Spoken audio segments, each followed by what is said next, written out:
Қайырлы таң, құрметтілерім. Сағат 4 болды.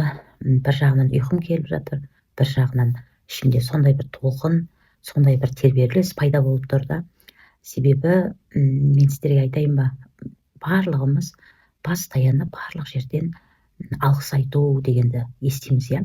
Бірақ меніңше көп адам сол алғыс айтудың күшіне сене бермейді деп ойлаймын. Ең бірінші алғыс айту ол адамның құндылығына байланысты. Шынымды айтсам, алғыс айтудың космический күші бар деп айтады да, космостық күші бар деп айтады. Мен негізі шүкіршіл адаммын. Мен негізі не болса да барлығы жақсылыққа, Алла маған жамандық қылмайды деген идеямен өмір сүрген бұрыннан. Бірақ сонда да болса дәл қазіргідей алғысты, благодарностьті мен бұрын соңды ешқашан сезінбегенмін. Негізі адамды күшті қылатын білім дегенге мен 100% сенемін. Мына кеңістікпен, мына дененің бір кеңістік екенін түсінгенімде мен уже соны пайдалана бастадым. Сіздерге бүгін благодарность техникасын қалай пайдалану керек, маған қалай әсер етті, сол жағынан бір фишкаларды бергім келіп тұр. Негізі ең мықты энергия ол шын мәнінде благодарность энергиясы. Тағы бір айтайын деп жатқаным, біз ұлтымыз кім болса да маңызды емес, әйтеуір бір тіл, әйтеуір бір сөз бізге қатты әсер етеді. Мысалы, мен благодарностьті қазақша айтсам, ондай күш сезінбеймін. Сондықтан мүмкін сіздер мен сияқты өздеріңіздің бір код сөздеріңіз болса керек та. Біреу шүкіршілік дер, біреу алғыс дер, біреу рахмет айту дер, білмеймін. Кімге қандай сөз әсер етеді, соны пайдаланыңыздар. Бірінші айтарым.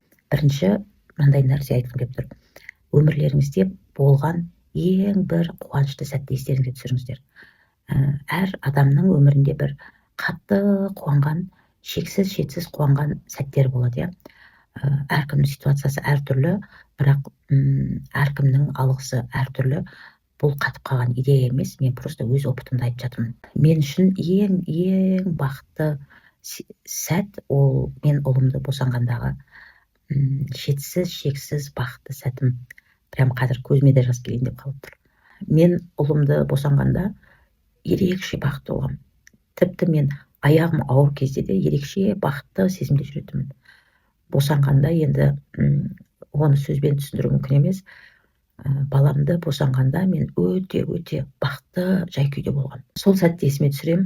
Именно сол жай-күйде есіме түсірем. Екінші айтайын деп тұрған, бәріміздің өмірімізде бір қиын кез болғанда, мысалы, біреуді жоғалтып алу қаупі бар, иә. Жақын туғандарымыздан айырыламыз, иә. Это өмір да, бұл өмір. Бірақ маған әрине ешқандай адамды қимайсың. Екінші айтайын деп жатқаным, жоғалтқан адамдарыңызды естеріңізге түсіріңіздер. Сіздердің жоғалтқан адамдарыңыздың көрмей қалған қызығын көрейін деп, жалғастыра алмай қалған жақсы бақытты күндерін жалғастырайын деген бір идея болсын да бастарыңызда. Солардың әруағы үшін, солардың ризашылығы үшін осы әрбір күніме мен алғыспен өмір сүрем или благодарна болам деген идея болсын. Екіншісі, каждый сәтте, каждый минутта біз ең жақсы көретін адамымыздан айырылып қалу, сондай бір шарты бар екенін есімізде сақтап жүруіміз керек деп ойлаймын. Әр күні кездескен ең жақын адамдарымызбен, ең жақсы көретін жақын адамдарымызбен кездесуіміздің соңғы рет болуы мүмкін деген сияқты идея.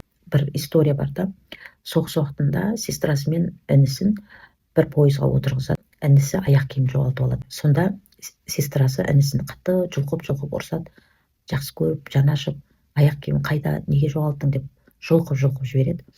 Содан кейін інісін басқа пойызға отырғызады да, бұны басқа пойызға отырғызып, екеуі екі жаққа кетіп қалады. Сол әйел өлгенше інісін көрмей кетеді. Сонда ол кісінің айтатыны, әрбір адаммен кездескенде соңғы рет кездесетқандай қарым-қатынас жасаңыздар дейді. Каждый моментте біз налый берсек, жақсы көретін адамдарымызды соңғы рет көріп тұруымыз мүмкін деген бір сезім болсын. Жоғалтып алам деген сезім емес, бағалайтындай, қадірлейтіндей, жақсы мағынада да айтып жатырмын мен. Каждый кездескен сайын, каждый қоштасқан сайын бір жақсы көңіл күйде, жақсы мәміле құруға әрекет қылған дұрыс деп ойлаймын. Одан кейін бір нәрсеге көңіл күйім түскен кезде, үшінші момент, мен всегда келінім босанғанда реанимацияда жатқан. Сол кезде мен келінімді жоғалтып аламын деп қорқам. Мен әрбір сәтте налыған кезде сол ситуацияны есіме түсіремін. Келінімнің аман қалғанына, келінімнің жанымда жүргеніне, немеремнің жанында жүргеніне мен ризашылық айтамын. Әр адамның бір қатты ауырған кезі болады деп ойлаймын. Бір қатты ауырып қалған, мүмкін тісіңіз, мүмкін ішіңіз да, сол момент есіңізге түсіріңіз да, дәл қазір денсаулығыңыздың жақсы екеніне шүкіршілік айтсаңыз болады. Ең соңғы айтайын деп жатқаным, мына біздің денеміз әрбір сөзді сіңіретініне, әрбір айтқанымызды істейтініне көзім жеткенде мен мына техниканы пайдаландым. Көздеріңізді жұмасыздар, езуді жібересіздер, күлесіздер, искусственно болса да бастайсыздар күліп, күлесіздер, барлық вниманияңызды, барлық назарыңызды тек ішіңізге аударасыз. Басыңыздан бастап әр клеткаңызға қарайсыз, әр клеткаңызға. Кімге қандай сөз жақын? Маған орысша жақын. Я благодарна, я благодарю, я благодарю, я благодарю, я чувствую благодарность. Мен шүкіршілік сезімін сезіп тұрмын. Мен шүкіршілік сезімін сезіп тұрмын. Менің ішімде алғыс сезімі ұлғайып барады. Мен ішімде алғыс сезімін сезіп тұрмын. Яғни, прямо сезіп тұрмын деген сияқты, сол әр клеткаңызға қарайсыз да, прямо сезіп тұрмын деп. Әр клеткаңызға қарайсыз, одан кейін деміңізге қарайсыз, деміңізге.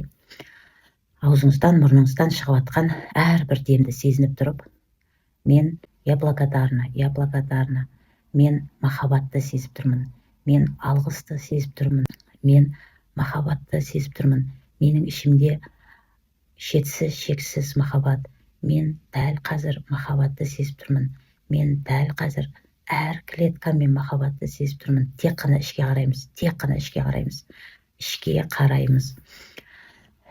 Мен ризашылықты сезіп тұрмын, менің ішімде қуаныш, шаттық, бақыт. Тек қана ішке қараймыз. Мен шетсіз, шексіз махаббатты сезіп тұрмын, мен шетсіз, шексіз шүкіршілікті сезіп тұрмын. Келесі техника, дәл қазір өміріңізде кімдер бар және нелер бар. Осы моментте сол өміріңізде бар адамдар жоқ болып кетуі мүмкін ба? Мүмкін. Бар заттарыңыздың, бар мүліктеріңіздің жоқ болып кетуі мүмкін ба? Мүмкін. Сол адамдар үшін, заттарыңыз үшін, ақшаларыңыз үшін рахмет айтыңыздар. Бірақ оның алдында олардың жоқ болып кетуі мүмкін ғой, жоғалтып алуы мүмкін ғой. Соны ойлап, сол сезіммен рахмет айтыңыздар. Мен бала шағам үшін каждыйның атын айтыңыздар. Ризамын, рахмет деп. Егер бүгін проблемаларыңыз ақша болса, ол ең оңай проблема, құрметтілерім. Егер байығыларыңыз келсе, ең бірінші өмірлеріңізге, екінші адамдарға рахмет айтып үйреніңіздер. Тағы бір келесі техника, бүгін көрген, ұстаған, сезген, естіген әрбір затыңызға моментте рахмет айту. Аяғымдағы домашнийге ризамын, рахмет айтамын. Үстімдегі киіміме рахмет айтамын. Құлағымдағы сырғама рахмет айтамын. Жатқан жастығыма рахмет айтамын. Едендегі кілеміме рахмет айтамын. Ішіп отқан тамағыма рахмет айтамын. Естіп жатқан дыбыстарға құлағыма рахмет айтамын. Ішіп жатқан шайыме рахмет айтамын. Жүріп баратқан аяғыма рахмет айтамын. Тіпті дәретханаға барғанда, дәретке отырып жатқан мүшеңізге рахмет айтыңыз. Бетіңіз жусаңыз, суға рахмет айтыңыз. Бетіңіздің тап-таза екеніне рахмет айтыңыз.